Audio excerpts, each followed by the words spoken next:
Developments now in the past few hours as we continue to follow the Jewish Center shootings just outside of Kansas City. Sunday's attacks are now considered hate crimes, and it appears that the accused gunman aimed for someone specific. We can tell you the Jewish Community Center is still wrapped in yellow crime scene tape today in the parking lot below the cars riddled with bullet holes. Today, law enforcement from Overland Park Police to the FBI said that they believe the suspect, 73-year-old Frazier Glenn Cross, was motivated to go on the shooting rampage at the JCC and the Village Shalom Retirement Center because of his biased beliefs. The police chief said that he believes that the suspect deliberately set out to attack a Jewish facility. They wouldn't elaborate further, but our photojournalist who was there when Cross was arrested yesterday said that he heard Cross yell an anti-Semitic slur. Despite this, JCC's president said today they have received supportive calls from all faiths across the community. Our entire community stands united as we prepare for the Jewish holiday of Passover this evening, a time of peace, hope, and freedom. And since it is now considered a hate crime possibly committed by a suspect with a long history of white supremacist affiliations, both the federal government and the local DA could each file charges. The U.S. attorney said today he already has so much evidence that the grand jury could get this case soon.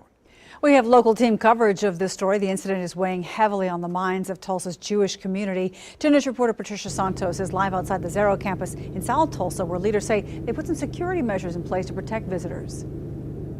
Well, tonight marks the start of Passover, and Jews across the nation and across Tulsa will be celebrating at their homes and also at centers. And some synagogue leaders that I spoke with tell me they're going to be adding extra security to make sure that people feel safe.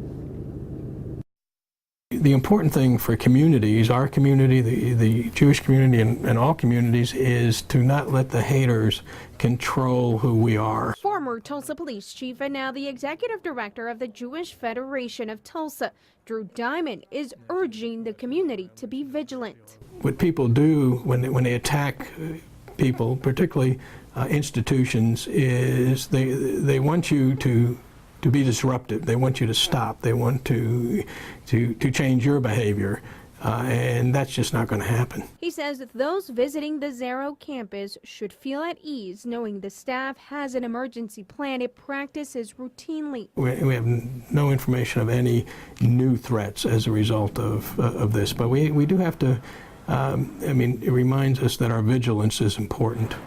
Rabbi Micah Citron says the attacks should be a wake-up call to everyone. When one group is singled out, that's an attack on American values and American ideals. He adds Temple Israel is ready to host the Passover celebration without disruptions. There's concern about security, and like the other Jewish institutions in Tulsa, we're taking precautions to make sure that that those who come to Temple Israel are safe and secure.